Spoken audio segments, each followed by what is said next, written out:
ناظرین، پاکستان بڑی تیزی کے ساتھ مشرق وسطیٰ میں امریکہ کی جگہ لینا شروع کر دی ہے اور بہت تیزی کے ساتھ پاکستان بہت سے ملکوں کو اپنی طرف لانے میں اور امریکہ کی جگہ ان کی سیکیورٹی، ان کی تحفظ، ان کے حفاظت اور ان کو فوجی حفاظت خاص طور پہ دینے میں نہ صرف یہ کہ صرف وعدوں بعید سے آگے عملاً اس میں کامیاب ہو گیا ہے۔ کن کن ملکوں کا تحفظ اب پاکستان لے رہا ہے اور امریکہ کی جگہ اب پاکستان نظر آئے گا، یہ ایک بڑی اہم ڈیولپمنٹ ہے، اہم پیش رفت ہے میاں طاہر۔ دیکھیں، سب سے پہلے تو یہ باتیں آج سے سال پہلے، 2 سال پہلے، سال پہلے، 2 سال بھی بہت دور ہے، سال پہلے تو ایک مذاق لگتی تھی، لیکن جو مئی کی جنگ ہوئی اس کے بعد پھر یہی باتیں جو ہیں وہ لوگوں کے دل کو لگنے لگیں۔ پھر لوگوں نے سوچا کہ شاید ایسا ہو سکتا ہے، لیکن ابھی کہاں ہو سکتا ہے بھائی، کہاں امریکہ، کہاں پاکستان۔ اللہ معاف کرے، کچھ لوگوں نے، کچھ دل کے جن کے اندر کینہ رہتا ہے ہمیشہ پاکستان کے لیے، انہوں نے تو یہ فکرہ بھی استعمال کیا کہ کہاں پدی کا شوربہ، کہ ایک طرف امریکہ جیسی سپر پاور اور اس کو ریپلیس کرے گا پاکستان۔ تو یہ ایک بحث تھی۔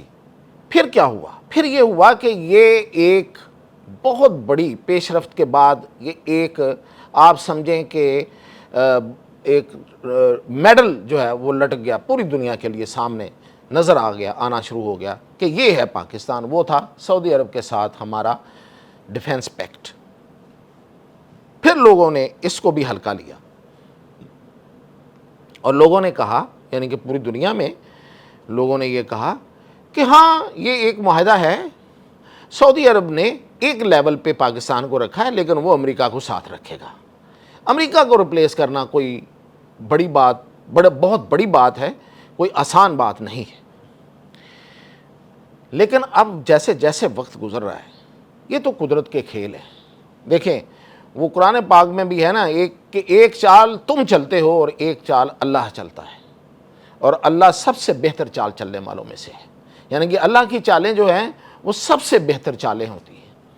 اور یہ جو تھیٹر تھا، یہ وار تھیٹر تھا، یہ جو ایک جنگ کا جو ایک تھیٹر لگا ہے مشرق وسطیٰ میں، اس میں جس طریقے سے چالیں چلی گئی ہیں اور جس طرح سے امریکہ اور اسرائیل جو ہے وہ ایک سالہ سال کی ان کا جو نیکسس، ان کی دوستی اور ان کی پلاننگ اور ان کی منصوبہ بندیاں وہ جب سامنے آئیں، اور کوئی انسان یہ نہیں تصور کر سکتا تھا کہ یہاں پہ امریکہ جو ہے وہ شکست کھاتا ہوا، وہ گرا ہوا نظر آئے گا۔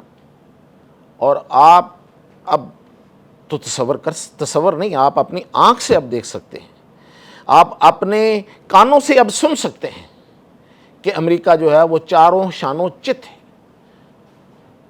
اب ٹھیک ہے کہ کچھ لوگوں کو کچھ اور وجوہات کی وجہ سے یہ بات نہ ہضم ہو رہی ہو کہ امریکہ چاروں شانوں چت نہیں ہوا۔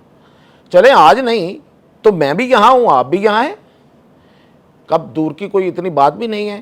دیکھیے گا، 2 مہینوں کے اندر اندر یہ بات، اگر یہ ہر بندہ یہ نہ مانے کہ یہاں پہ امریکہ کو شکست ہوئی ہے اور شکست فاش ہوئی، تو ٹھیک ہے، میں دیندار ہوں گا، میں یہاں بیٹھ کے مانوں گا اپنی بات کو کہ ہاں مجھ سے غلطی ہوئی اور میں اپنی غلطی کو تسلیم کروں گا۔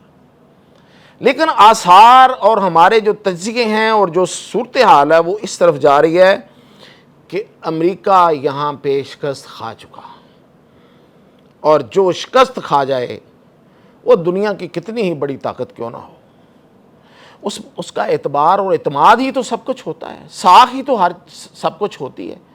اندر سے پہلے سے کسی نے چیک کر کے تھوڑا دیکھا ہوتا ہے۔ اب کسی کو کیا پتا تھا کہ امریکہ کے اوپر وہ ملک جو ہے وہ حاوی ہو جائے گا جس کی اپنی ایئر فورس بھی نہیں ہے، لیکن ایسے ہوا ہے۔ اب جیسے بھی ہوا ہے، میں تو آپ کو بیان کر کے بتاتا رہا ہوں۔ اب جب امریکہ کی ساکھ اور وقار اور اعتماد سب یہاں سے رخصت ہو چکا، تو پھر آپ مجھے بتائیے ذرا غور کر کے، ذرا دھیان سے، ذرا ادھر ادھر نظر گھما کے، کہ اس خطے کے لوگ جو ہیں، جو مشرق وسطیٰ کی جو ریاستیں ہیں، ان کے لیے کون سی طاقت ہے جو امریکہ کو ریپلیس کر سکتی ہے؟ کیا برطانیہ کرے گا؟ بالکل نہیں کرے گا۔ کیا فرانس کرے گا؟ ہاں کسی حد تک اس کا اثر رسوخ ہے، لوگ آج بھی اس کی طرف کہیں دیکھتے ہیں، لبنان جیسے ملک، لیکن وہ کسی کی سیکورٹی نہیں آ کے یہاں کر سکتا، اس لیے کہ سیکورٹی کرنے کے لیے اسرائیل کی مخالفت کرنا پڑتی ہے۔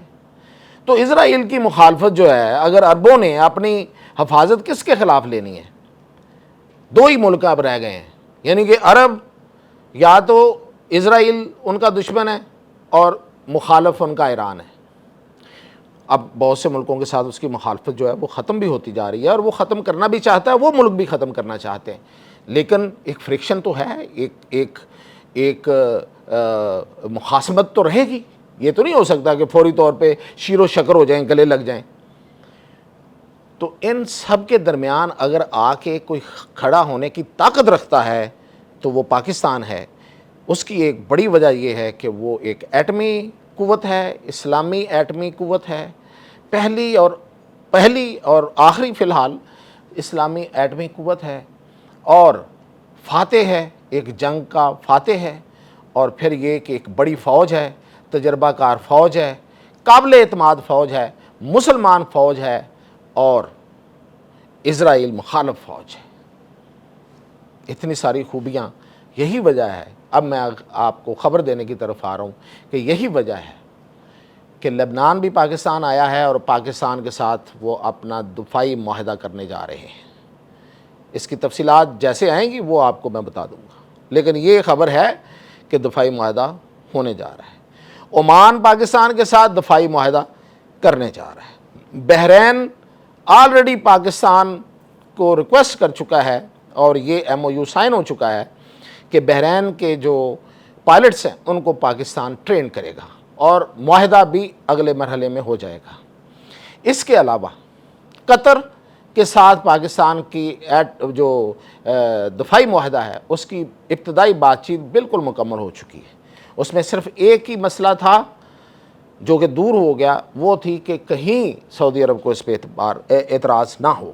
تو سعودی عرب نے جب وزیر اعظم شہباز شریف پچھلے دورے میں سعودی عرب سے ہو کے قطر گئے ہیں، تو دراصل وہ ان سے نوڈ لے کے، ہاں کرا کے کہ ٹھیک ہے آپ کریں، تو وہ ادھر گئے ہیں، تو وہ سارا بھی طے ہو گیا۔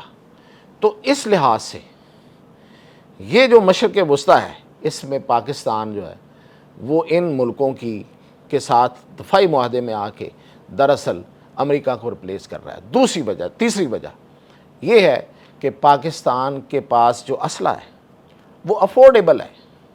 امریکہ کا اسلحہ تو بوجھ ہی بوجھ ہے، مہنگا ترین اسلحہ، اور چلے نہ چلے، نشانہ بن جائے کسی ایران جیسے ملک ہے، جیسے ملک میں اس لیے کہہ رہا ہوں کہ ایران بہت بڑا ملک ہے، بڑی طاقت ہے، بڑا عزم ہے، بڑا حوصلہ ہے، بڑا دلیر ہے، بڑی جرت ہے، لیکن ان کے پاس جدید اسلحہ تو نہیں ہے، ان کے میزائلوں کا نشانہ بن جائے، ہے نا۔ ویسے سبکی کی بات تو یہ سبکی ہوئی ہے، لیکن پاکستان کا جو اسلحہ وہ جدید اسلحہ ہے، جدید تربیت ہے، اور تجربہ کار اور ماہر فوج ہے۔ تو یہ تھی میرے پاس اپڈیٹ، اجازت دیجیے۔